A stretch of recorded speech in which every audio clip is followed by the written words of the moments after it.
हाँ जी दोस्तों, क्या कहेंगे आप इस मैच को लेकर के। भाई 135 रन भारतीय टीम को चाहिए, 6 विकेट इंग्लैंड को चाहिए। लेकिन टेस्ट मैच का चौथा दिन one of the best day रहा है टेस्ट मैच को देखते हुए।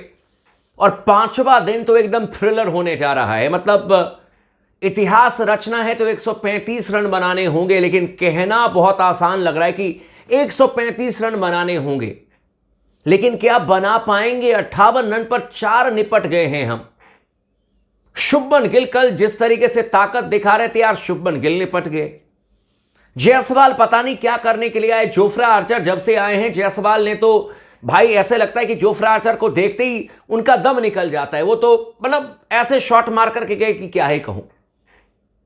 और हमारे करुण नायर भाई, अरे यार जब तुम टिक गए हो, हर मैच में तुम 40-35 रन कर देते हो, हर मैच में एक साझेदारी बन जाती है केएल राहुल के साथ में तुम्हारी, और उसके बाद फिर बीच मझधार में टीम को छोड़ करके चले जाते हो।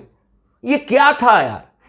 लेकिन इन सब के बीच में चर्चा करेंगे केएल राहुल के अप्रोच को लेकर के, और इस पर मैं जानने की कोशिश कर रहा हूं। मुझे पता है कि इस समय बहुत सारे लोग निराश हैं कि केएल राहुल ने क्यों स्ट्राइक नहीं लिया, केएल राहुल को स्ट्राइक रखना चाहिए। और मैं इस पर आप लोगों की राय जानना चाहता हूं। आप लोग जरूर राय दीजिएगा कि क्या केएल राहुल की गलती है या केएल राहुल ने सही किया। मैं अपनी बात आपको बताता हूं।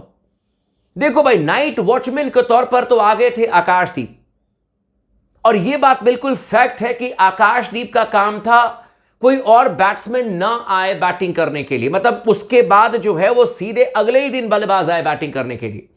तो उस काम में तो आकाशदीप सफल हो गए, क्योंकि 11 बजे आउट हुए। और अब जो नए बल्लेबाज आएंगे ऋषभ पंत, वो कल आएंगे बैटिंग करने के लिए। तो उसको लेकर के हमें टेंशन लेने की जरूरत नहीं है कि नाइट वॉचमैन भी आउट हो गया, चौथा विकेट भी निपट गया। हो सकता था कि कल पहली गेंद पर ही निपट जाते। लेकिन यहां पर सवाल यह है कि केएल राहुल ने ओवर की पहली गेंद पर सिंगल लेकर के आकाशदीप को क्यों बैटिंग करने के लिए बुलाया। यह बहुत बड़ा सवाल है, और इस पर बहुत तरह के लोग बयान दे रहे हैं।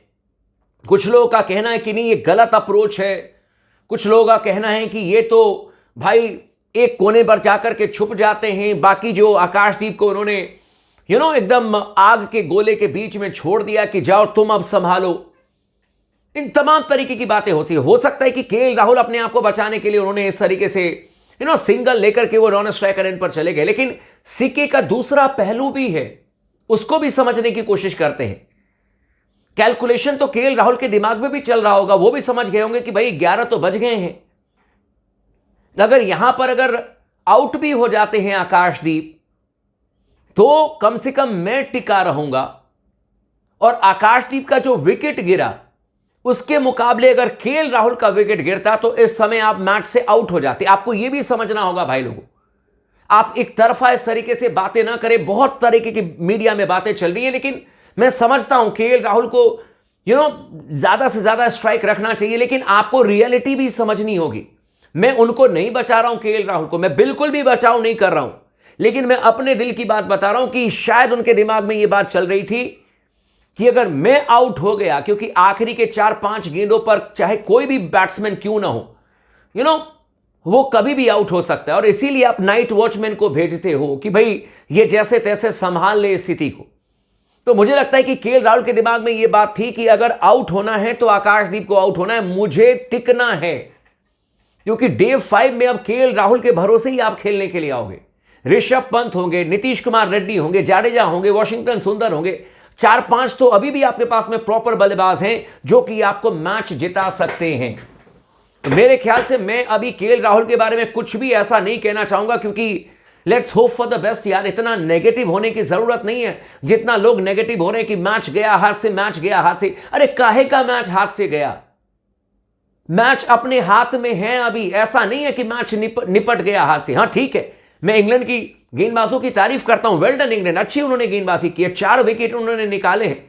लेकिन इसका मतलब ये थोड़ी ना कि भारतीय टीम के पास में कोई मौका ही नहीं है, मैच तो अब हम जीतेंगे ही नहीं। भाई गलत फहमी में आप लोग हो।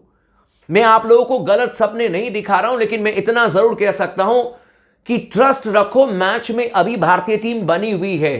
We need 135 run. मैंने यहां पर जस्ट अनदर 135 नहीं कहा है भाई लोगों। मुझे भी पता है मुश्किल है 135 रन, लेकिन नामुमकिन नहीं, और यह भी नहीं कह रहा हूं कि बहुत मुश्किल है। नामुमकिन तो छोड़ दो, बेहद मुश्किल भी मैं नहीं कह रहा हूं। केएल राहुल हैं, सेटल नजर आ रहे हैं। डे 5 एक नई शुरुआत होगी, ऋषभ पंत आएंगे। अच्छा एक चीज आप लोग बताओ, जो इतने लोग परेशान हो रहे हैं, 4 विकेट निकल गए अभिषेक भाई, अब तो कुछ नहीं बचा मैच में। ऋषभ पंत अगर 1 घंटे टिक जाएंगे तो फिर मैच का नतीजा किधर जाएगा? आप लोग खुद बता दो मुझे। और क्या ऋषभ पंत नहीं टिक सकते हैं क्या? आउट होने को हो सकता है कि भारतीय टीम के बल्लेबाज 100 रन भी ना बनाएं और आउट होकर के चले जाएं, लेकिन यह भी संभव है कि भारतीय टीम पहले सत्र में भी मैच जीत सकती है। ये इन चीजों को आप इग्नोर मत करना। ठीक है, इंग्लैंड की टीम ने बहुत बढ़िया गेंदबाजी की है। इंग्लैंड की टीम इस मैच में हम पर हावी होने की कोशिश कर रही है, और उसमें कम से कम आखिरी के 1.5 घंटे में वो हावी होने में सफल भी रहे हैं। बट दैट डजंट मीन कि हम मैच से बाहर हो चुके हैं। हम मैच से अभी बाहर नहीं हुए हैं। और केएल राहुल, आपने ठीक है, आपने अपने आप को बचाया, लेकिन कल अब आपको हिंदुस्तान को बचाना है। सीधी सी बात है, भारतीय टीम को बचाना है। आकाशदीप आउट हो गए, पूरी दुनिया कह रही है कि केएल राहुल ने अपने आप को बचाया, उनको ज्यादा से ज्यादा जिम्मेदारी लेनी चाहिए थी। व्हाटएवर, ठीक है, मैंने अभी भी कहा कि चलो ठीक है, केएल राहुल ने अपना विकेट बचा करके भारतीय टीम को मौका दिया है। लेकिन अब जब मौका आपने दिया है टीम इंडिया को, तो उस मौके पर चौका लगाना भाई आपका काम है। केएल राहुल, आप लॉर्ड्स में वैसे भी हर मैच में रन बना रहे हो। 2021 में शतक है, 2025 में यानी कि इसी टेस्ट मैच की पहली पारी में शतक है।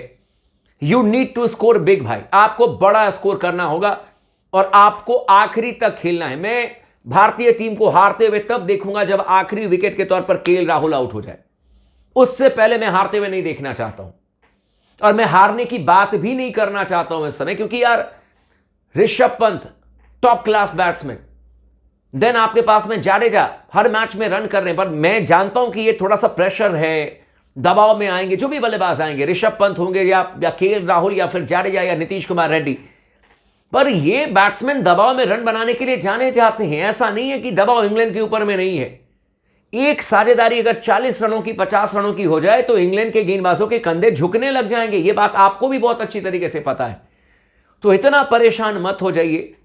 वेल डन कहिए वॉशिंगटन सुंदर को, जिन्होंने 4 विकेट लेकर के आपको मौका दिया 193 रन बना करके टेस्ट मैच में जीत दर्ज करने का।